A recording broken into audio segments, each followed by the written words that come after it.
first, Quentin will lead us through an origami activity, and then he will talk about the types of instructions.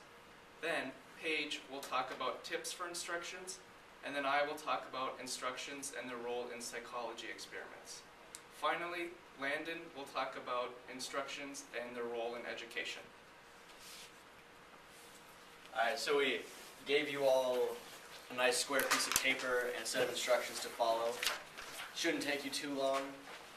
It's a nice, easy set of instructions, very quick, very fun little activity. Some people already started and are pretty much finished, but that's okay. Do your best. We wrote the instructions ourselves based off something else that we saw and tested them a few times, which is always a good way to make sure that your instructions work, is to test them with different people. Very excited about this.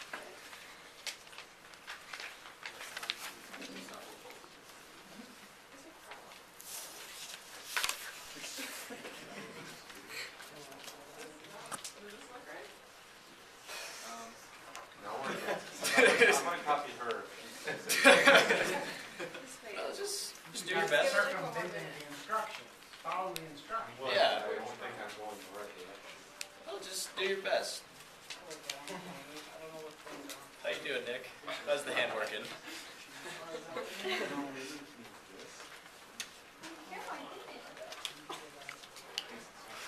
Looks like most people are getting done. All right, so we'll go ahead and stop. I'll have who should we pick? Just a couple people raise yours up. Go ahead and look around at the different creations. Oh, I get it. So this is our example that we have what it's supposed to look like. You were given two separate sets of instructions. One set of people was given our bad instructions and our good instructions. So the bad instructions were didn't have too many different steps, and they didn't have any pictures. They're kind of vague. The good instructions had some pictures at the bottom, and they had a little bit more detail within them. And that's a good way to tell if you have good instructions, is images are very helpful, because then you can understand what folding down means. If it means like just to fold it flat or a direction down. So now I'm going to go into the types. What you guys did was a set of task instructions, which is a step-by-step process of how to complete an objective. They work with nearly everything, like how to mow a lawn or start a lawnmower, how to do your laundry, anything you can think of. Another type, which is less common but still very prevalent with a lot of things, are tool instructions. They're also step-by-step, but they're only for a specific feature. So it would be on a laundry machine, it'd be what the start button can do. But the issue with that is it doesn't work for everything, because there are multi-feature activities like how to take a screenshot on a phone. You have to use two buttons. But if you're talking about just one button, you wouldn't be able to explain how to use two buttons because you're focusing on that one. So it wouldn't be a feature that you talk about. So they're useful inside of a task instruction because you can explain what else this feature can do while you're trying to do your task. But again, it only works for select items. So now we're going to go to some tips on how to make good instructions. Okay, so just some basic tips for how to understand instructions are, you have to first understand the objective that you're trying to explain, because if you don't understand the instructions, then what you're trying to do, there's no way you're going to make a good set of instructions that everybody understands. And another tip that goes right along with that is make sure you've actually done the set of instructions before. Like, we all had to go through and fold this to make sure that we could do it before we could decide if you could do it. Because if we couldn't do it and we couldn't explain how to do it, then you guys wouldn't be able to understand. Next, you want to make each step simple, because either if they're not simple and just kind of like, here's how to do it, then people won't want to use them or they will get confused. Then another good thing to do is like actually sit down and follow your instructions step by step instead of like what you know how to do. Actually follow what you have written and make sure that you can do it based on what you have written, because if you can't follow the steps based on what you've written, then nobody else is going to be able to either. And then finally, think about your audience, because if you're making this set of instructions for 12th graders versus like 5th graders, it's going to be a little bit different because 5th graders might have a more difficult time. And then just a little bit more on understanding. You want to make sure that you understand the instructions that you are given. For example, if your boss gives you a set of instructions and you don't understand it, you're probably not going to go out there and get the right task done. So make sure that you understand what you are being told.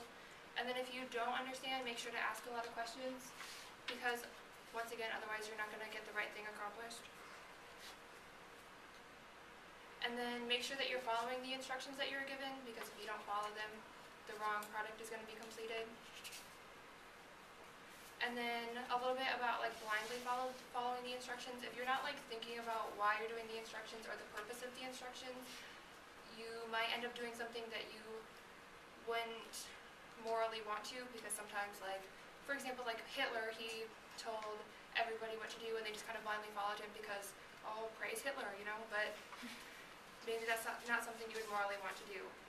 And then now we're going to talk about instructions and psychology.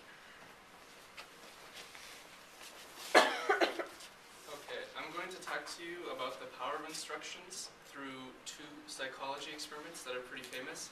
The Milgram shock experiment and the Stanford College experiment, both of which showed that instructions can have a lot of power.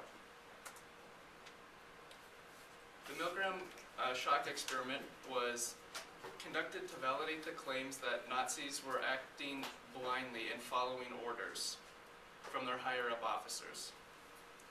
The experimenter in the top left and the learner in the bottom were both hired actors, while the teacher was an everyday person.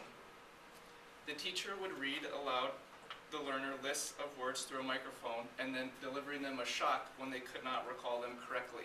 There were no actual shocks, but the actor made it sound like he was getting shocked every time. The shocks varied in 15-volt increments, going up to a lethal dose of 450 volts. All teachers tested in the original experiment became hesitant at some point, but the experimenter would use aggressive you-centered commands such as, "You must continue, the experiment relies on you." The learners would actually remind the teachers that they had a heart condition during the event and would scream and in agony and stuff when they were getting shocked. Eventually, 65% of the learners were killed at the end of the experiment. The teachers delivered the lethal 450 volt shock, but no learners were actually harmed in the experiment. The Stanford prison experiment wanted to show if abusive behaviors between guards and prisoners were based off of personality traits of the guards and prisoners, or just because of the situation they found themselves in. Guards following instructions from the higher-ups, and then the guards giving the instructions to the prisoners. Philip Zimbardo, pictured on the top, led the experiment and picked 24 males who seemed the most mentally fit and did not have criminal backgrounds. After only a few days, guards began to use physical and mental tactics to get the prisoners to follow their instructions. Some of the mental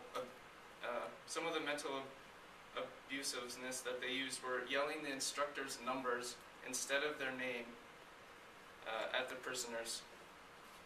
Some of the physical abuse included hitting the prisoners with fire extinguishers while the researchers were not looking.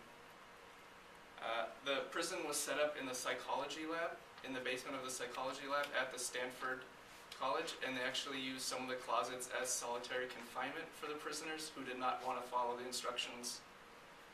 But eventually, after 6 days, the conditions became so bad that the experiment was called off. Philip Zimbardo himself even said that he got caught up in the experiment, showing a dominating and abusive personality towards the prisoners. There was actually a documentary created in 2015 that goes into it in detail, and that's the poster for the movie. Both the Milgram shock experiment and the Stanford prison experiment showed how powerful instructions can be. It can turn an ordinary, everyday person into somebody who has violent and carelessness personalities. Now we will hear from Landon. Alright, so he just showed how instructions can alter your behaviors and actions. And I'm going to go into the education side of it, how it can affect how you learn. And there's 5 different instruction types that you can get certain results out of each one. The first one's direct, which is kind of teacher-centered. It's like a lecture type study, and it's usually used when you're teaching like new information that the students aren't aware of. It's got a lower retain rate, which is something that you don't necessarily look forward to. Second one's indirect. It's student-centered. It shows that the process is just as important as the result that you're getting out of the process. The third then is the interactive, which is group-centered. It builds your decision-making, your communication skills. Examples of that would be brainstorming, interviewing, and tutoring.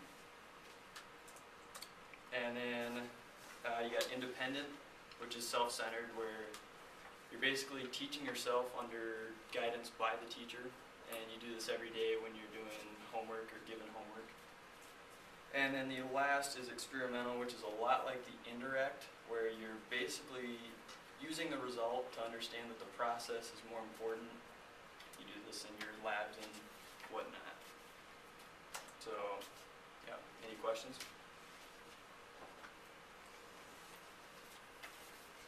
Yes. The experiments you talked about, is it illegal to do any of those type of experiments now? Do you know that? So your question is that are the experiments of that caliber illegal nowadays? Yeah. And yes, there was actually a lot of like research on it, that like the ethical reasons, like why, and it put a lot of stress on the teachers and that were shocking them. And during the prison experiment, there was actually 2 prisoners just after a few days who went crazy and had to leave the prison. Does that answer your question? Yeah. You had described the questions for the first experiment, but what instructions were the students given? Like, just pretend to be, like, were they given specifics? So your question is, what instructions were the students given? Well, the students were the teachers who were reading aloud lists of vocabulary words, and the learner just had to recall them, but would purposely make mistakes from time to time, and the teacher would deliver an electrical shock to the learner to try to teach or try to have them so they could recall better. Does that answer your question? I was actually referring to the second experiment. Oh, I see. Sorry. Yeah. The students were from Philip Zimbardo, the leader.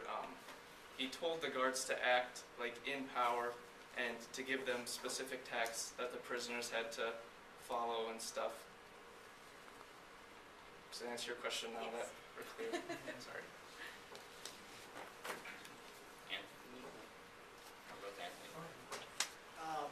If there was one piece of information that you wanted me to leave with today, what would that be? So the question was, what's the most important piece of information to leave with from our presentation? And I'd say probably to test out your own instructions to make sure that they actually work. It's just to retry them and redo them a little bit to make sure that they're working and don't leave confusion. Does that answer your question? Yes. Dr. Atkins?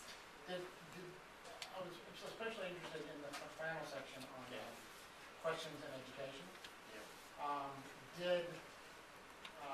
Or instructions in education. Did this process make you more aware of how you were being taught? Alright, so the question was if this PowerPoint made me more aware of what I'm being taught. And yeah, when I was doing it, I was just thinking of the different classes and the way that they use these instructions, like your labs, and who instructs homework and who doesn't, and you know, like who actually just strictly lectures to you. So, There's more than one way to learn. yeah, there's, More than so one way many ways, to yeah. instruct someone. yeah, and something that was important is they realized that each person responds differently to each one of these. So, True. Very true. Did that answer your question? Very good, very interesting.